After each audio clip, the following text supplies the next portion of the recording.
Bienvenidos a un nuevo episodio de Dejémoslo ahí mientras tanto, el podcast que te educa, te enseña y te entretiene. Bienvenido, Simón. Aníbal, ¿cómo están? ¿Cómo están todos? Un gusto volver a estar aquí en este nuevo episodio. Excelente. Gracias. Un tema específico. Esto es Mesa para dos. Hoy estaremos hablando acerca de cómo se consideran ante la sociedad los estatus migratorios y cómo se viven, cómo se vivieron y cómo, por supuesto, se siguen viviendo. No hay que ocultar que en muchos Mm, lugares las personas siguen emigrando. Y estaremos detallando un poco acerca de estas cosas, hablando acerca de estas cosas y incluso podríamos hablar de si alguno de nosotros lo ha llegado a vivir. experiencias personales, ¿verdad? Sí, Claro que sí. eso está muy bien. Bueno, fíjate, Aníbal, me llamó mucho la atención cuando elegimos este tema porque eh, puede ser que la mayoría de las personas no conozca este hecho, pero eh, nosotros somos de Venezuela. Para los que no sepan y todavía no hayan identificado un poquito el acento, Sí, pues pues ya nosotros al uno decir chamo y pana, ustedes dicen, concha, estos panas son de allá de Venezuela, ¿vale? somos de Venezuela. Y creo que hubo una especie como De Éxodo. de éxodo masivo durante un cierto tiempo, ¿no? Y muchos lo sabrán y eso. Pero lo que muchos no saben dentro de ese éxodo son las historias que vienen con cada persona, ¿no? Cada persona que salió tiene una historia diferente. Y ya está la historia de los que salieron, como los que se quedaron y se reinventaron y bueno, estuvieron aquí Como trabajando, el 50 haciendo cincuenta El el 50 se va y el 50 50, se queda. sí, sí. Entonces, queremos hablar un poquito acerca de todas esas historias para que la gente piense también que tanto el que se quedó le fue difícil como para el que se fue también le fue difícil. Entonces, eso es lo que queremos venir hablando un poquito en este podcast. Exacto. Vamos a comenzar con el 50 de que se quedó. El 50 de que se quedó conoce muy bien la historia de aquellos años 2016, 17, de todo ese tiempo. Hubo un éxodo masivo y, por supuesto, la población de nuestro país disminuyó. Eso no es un secreto para nadie. Thanos hizo ¡fuf! Y desapareció Hizo así, la mitad de la chasqueó gente. los dedos Una se fue y la otra se quedó. exacto. Entonces, los que se quedaron aquí, ¿sí? Pudieran decir que incluso las cosas que se vivieron les fue de enseñanza. A diferencia de las cosas que están sucediendo hoy día, les fue de enseñanza porque les enseñó más que a vivir, a sobrevivir en un lugar que aunque es su propia tierra, aunque es nuestra propia tierra, no hay que excluirnos, Claro, ojo, claro, claro. aunque es nuestra propia tierra, nos tocó ver y vivir muchas cosas. Y muchos conocerán, si es así, déjenlo ahí en los comentarios, muchos conocerán la famosa masa de maíz pilao. Ni siquiera pilado, no, pilao, Y la- así como suena, la masa de maíz pilao. la- Hubo también eh, tanta disminución en la producción de alimentos que para comprar tan siquiera una reconocida harina pan, habían que hacer colas desde las 5 de la mañana mm, para poder comprar una harina pan y rogando que no se acabara. Llegaste a comprar, Aníbal, la famosa bolsitas estas teticas de que venían de azúcar y de leche y claro, todo eso, ¿verdad? Porque no se conseguía ese leche. Sí, y aparte de que también estaba un poco la devaluación de la moneda, entonces una cosa se juntaba con la otra. De hecho, en las panaderías era tan, no sé si pudiéramos llamar como contradictorio, eh, que habían carteles que decían no hay pan. Simplemente en las panaderías no hay pan, Decía, no hay pan. no hay pan. Exacto. Y me acuerdo también que para tan siquiera lograr comprar, a veces en las bodegas vendían dos productos simplemente, un arroz y una pasta. Y ya, no más de allí por persona. Persona. Me tocó a mí una vez hacerle un favor a una señora, venía yo del liceo y voy pasando por una bodega y hay una cola así de bastantes personas. Y la señora ya había comprado y tenía su arroz y su pasta. Y entonces me llama, niño, dígame señora, ¿será que usted me puede hacer un favor? Es que yo ya compré, ¿usted tiene cédula? Yo, sí, claro, yo tengo cédula. Es que yo ya compré y nada más venden dos productos por persona. ¿Será que usted no va y compra dos productos y yo le doy la plata Claro, y claro. se lo Dice la compra. señora. Yo, bueno, sí. Hice la cola ahí un momentico y los compré y se los di a ella. Y me acuerdo que la señora me daría como, no sé, 10.000, 15.000 bolos En ese sí, tiempo. en esos días. Y luego, junto con la devaluación de la moneda, muchas personas también vivieron cosas feas, cosas horribles. De hecho, me acuerdo yo que esa semana antes del cambio de los 6 ceros y la cosa, toda esta cuestión, Sí. tenía yo como 100.000 bolívares. Y esa semana en el liceo lo más caro que yo llegaba a comprar era un perro caliente y salía como en 5.000. O sea, me alcanzaban como para 20 perros calientes prácticamente. O para un perro y uno gastaba ahí en lo que uno quisiera gastar. Y esos mismos 100.000 bolívares a la semana siguiente simplemente me alcanzaron para un pan canilla. Porque de esos mismos 100.000 prácticamente eran ahora como un bolívar o 10 bolívares. Yo creo que quitando los 6 Ujú. ceros, pues eran un bolívar. Fue una situación difícil, ¿no? Cuando vino tanto por dinero como por tuesas y eso. O sea, prácticamente te tocó quedarte, porque en ese entonces estabas estudiando todavía, ¿cierto? Sí, aún estaba estudiando. Mm. Y pues tanto fue así que las cosas también se reflejaron en las instituciones, En la calidad en muchos de enseñanza, gentes. ¿no? Sí, de hecho habían algunos profesores Eso fue. que se fueron y eran buenos o son buenos, porque no se les puede quitar que donde sea que vayan, tienen encima una profesión. Ujú. Y si lo ejercen, bueno, pueden tener como ese éxito que quizás no lograron tener aquí. Y los que sí se quedaron se esforzaron por seguir brindando la calidad de enseñanza con la que venían e incluso hacer un esfuerzo, tan siquiera por ir a la institución a impartir la enseñanza que cada alumno necesitaba recibir y así seguir como aportando su granito de arena. Ahora, en cuanto al resto de personas, es bien conocido también que existieron saqueos, Mm. pero se veían por algunas justificadas y por otras injustificadas. Obviamente, yo soy uno que digo que no hay que justificar un saqueo, no me caigan encima, simplemente es mi punto de vista, ustedes opinarán diferente. Pero, Pero pero, ¿cómo hiciste tú en esa parte para sobrevivir? Sí, con eso se hace la arepa, con esa masa. exacto. Y pues yo me tenía que levantar a las 5 de la mañana, porque el maíz de paso se tenía en un envase, en una olla, en un pote tatuco, como le quieran decir, porque es que aquí somos muy criollos, aquí no vamos a negar las raíces. Y había bastante, afortunadamente había bastante maíz, porque era lo que se conseguía y era lo que había para sobrevivir. Yo me levantaba a las 5 de la mañana y yo entraba a las 7:15 de la mañana. Yo me levantaba a las 5 de la mañana y molía la porción de maíz para mis arepas. Y mi tía me ayudaba a hacer las arepas. Y a veces, es duro porque a veces el relleno era simplemente un pedacito de queso para las dos, o mantequilla o salsa rosada. Es que la cosa, La vida chihuahua. no, no, no, el chigüí, es que como diría el popular Zumblum, la cosa no es coba. Entonces fue así. Y al tiempo, ya después, implementaron el comedor en el liceo. Y era arroz con, es que a veces no mandaban ni caraota ni merengada, que es como los granos más Lo comunes en más las cómodo, instituciones. claramente. Sí, entonces a raíz de eso, arepa, maíz pilado y sopa de arroz piquito, sopa de arroz pico ese que vendían en los mercados, que era como lo más económico, pero era lo que había para nutrirse. Y obviamente, pues la nutrición o la calidad de alimentación de cada persona que se quedó se vio afectada y eso no hay que negar. Pero aquí estamos. Ahí estamos, estamos vivos, estamos vivos. Exacto. Ahora, eh, eso pasó así. Ahora, ¿qué pasó con los que se fueron? Terrible, así que es horrible. Estamos hablando de independientemente de lo que haya pasado, creo que la mayoría para ese entonces decidió salir del país, ¿no? Todos los muchos jóvenes, eh, decidieron salir del país. Recuerdo yo que un día de trabajo que pudieras conseguir por ahí, te alcanzaba para precisamente comprar una bolsita de maíz pilado, que era, no te alcanzaba para nada más. Y, y recuerdo yo soy uno de los muchas tantas personas que tuvieron que salir del país por una situación económica.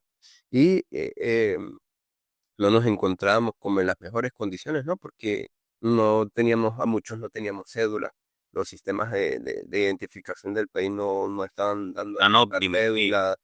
Cuando yo me fui tenía la cédula vencida de paso. y me fui sin pasaporte porque no estaban dando pasaporte, nada, Documentado, casi. indocumentado prácticamente, sí.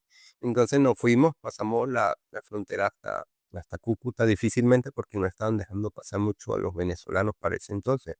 Logramos pasar, pero nos encontramos con la situación de que no teníamos dinero para De paso. transporte. Sí, o sea, te estoy hablando que sin día de trabajo costaba lo de una masa para hacer arepa. ¿Cuánto tendrías que trabajar para comprar un boleto de Cúcuta a Bogotá o de Cúcuta a Ecuador? Es dinero que no tienes. Sí, Tendrías que trabajar mucho tiempo. o sea, aparte de indocumentados, Dios, qué tristeza. Y recuerdo yo que me fui en ese entonces con tenía una sola camisa y tenía un solo pantalón, no tenía absolutamente nada más. Con eso era que vivíamos en ese el entonces. kitipón. El quitaipón, sí.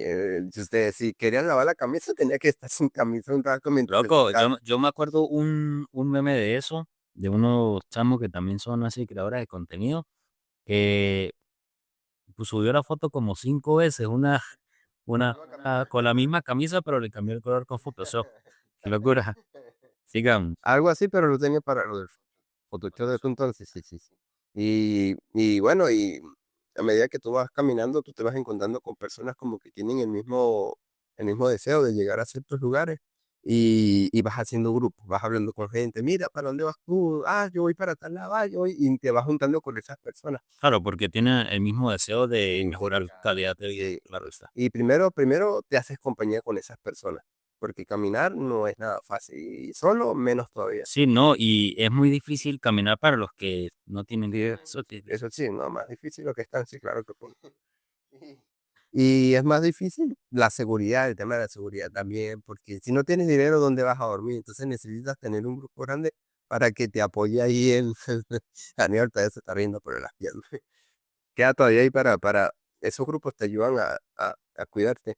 Y recuerdo la primera noche que cruzamos, estuvimos durmiendo en Cúcuta, dormimos en Cúcuta, exactamente ahí como en creo que Cúcuta se llama igual, como Corabasto, se llama algo así, Cenabasto, algo así, es donde está la zona industrial donde venden mercadería así de verduras y algo, creo que se llama así. por donde está La zona, con la... la zona Mm, industrial, sí, no, como venden todo de no he madera, ido para allá, pero sí, sí, creo que se llama sí, sí. Cenabasto, algo así, ajá. Ahí pasamos la noche.